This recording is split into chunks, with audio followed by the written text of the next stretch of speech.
Baca bene, masih di Mea Culpa. Saya menemukan satu kisah seorang pemuda bernama Napo tentang bagaimana perjalanan hidupnya sehingga akhirnya dia memutuskan untuk mau kembali menjadi Katolik yang baik. Dia mengatakan bahwa keluarganya sebenarnya Kristen, tetapi bukan praktisi, tidak mempraktekkan imannya. Lalu ketika dia sampai di masa muda, dia mulai membuat pencarian di berbagai tempat, mencoba berbagai aliran sampai akhirnya beberapa pengalaman pahit, pengalaman susah, eh, tanpa sengaja menuntun dia untuk akhirnya bertanya kepada agamanya yang dulu, yaitu kekatolikan, dan menemukan kebahagiaan di sana lewat cara yang lucu juga. Setelah dia melihat satu bunga yang berbentuk hati yang mengingatkan dia akan Kristus sendiri di dalam gereja. Oke, pemuda ini bernama Napo. Dia orang Prancis. Belakangan ini saya tertarik untuk mengamati, ternyata banyak sekali konten mengenai pertobatan, mengenai konversi menjadi Katolik di tengah-tengah masyarakat Prancis.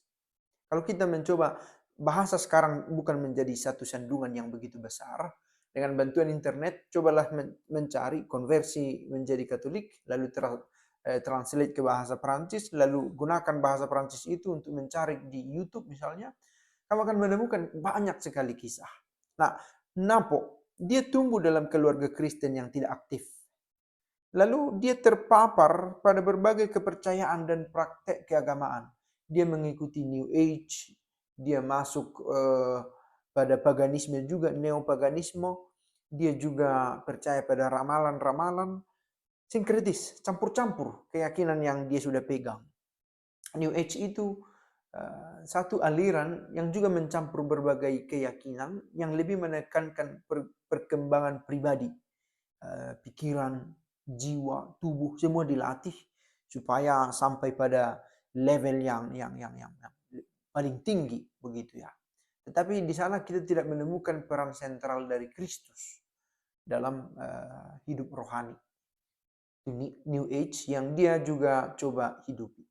Tetapi dia katakan begini, dalam pencariannya itu dia tidak benar-benar menemukan makna hubungannya dengan Tuhan. Ternyata masih ada kekosongan spiritual, ketidakpuasan dalam kepercayaannya itu. Dia sudah coba mengikuti paganisme, dia mencoba New Age ini, dia mencoba ramalan, dia mencoba berbagai aliran, tetapi tidak berhasil. Tidak ada kebahagiaan dia rasa. Sampai pada suatu ketika ayahnya meninggal. Nah ini tadi saya katakan, pengalaman-pengalaman pahit juga bisa menuntun orang untuk sampai pada perjalanan spiritual. Tidak diinginkan, tetapi terjadi dan justru membawa rahmat dengan caranya sendiri. Ayahnya meninggal dan dia membuat sebuah doa yang mendalam. Dan dalam doa yang mendalam itu, ketika dia berdoa begitu, dia menemukan sebuah bunga, entah di mana ketika itu dia berdoa, dia menemukan sebuah bunga yang berbentuk hati. Lalu bunga yang berbentuk hati ini mengingatkan dia akan, katakanlah, hati Kristus, akan peran Kristus yang begitu mengasihi, yang mau mengampuni, yang penuh cinta kasih. Dan membuat dia terinspirasi untuk mendalami kembali kekristenan itu. Mengapa saya tidak mendalami imanku yang dulu sudah didekatkan kepada aku, kurang lebih begitu. Karena dia Kristen sebenarnya, dia Katolik di sini dikatakan. Tetapi dia tidak menikmati situasi itu atau dia tidak memahami itu sebelumnya. Gitu ya. Lalu dia mulai membaca kitab suci.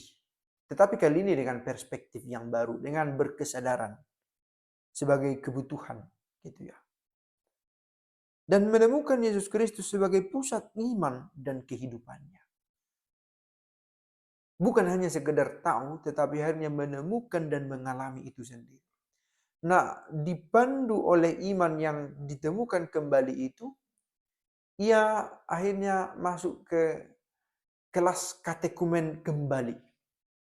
Meskipun dia berasal dari keluarga Katolik, tetapi dia mau masuk ke kelas katekumen. Dan dia menerima komuni juga.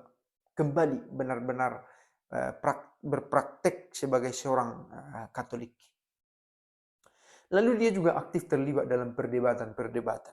Karena sebelumnya toh dia sudah mempelajari beberapa hal tentang iman juga dari sudut pandang lain. Sehingga lebih kaya. Kan gitu ya. Dan dia terlibat dalam diskusi iman, berbagi pengetahuan dan pengalamannya dengan orang lain. Testimoni.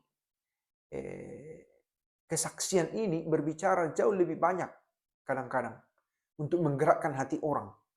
Gitu ya. Seperti yang dialami oleh Napo ini. Siapa sangka dia pemuda yang begitu sangar, begitu keras nampaknya, digerakkan oleh bunga berbentuk hati untuk kembali ke imannya.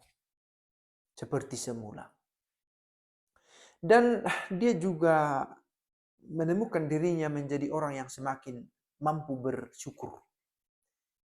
Mampu berkata terima kasih atas kebaikan Allah. Bahkan dalam keadaan yang paling sulit.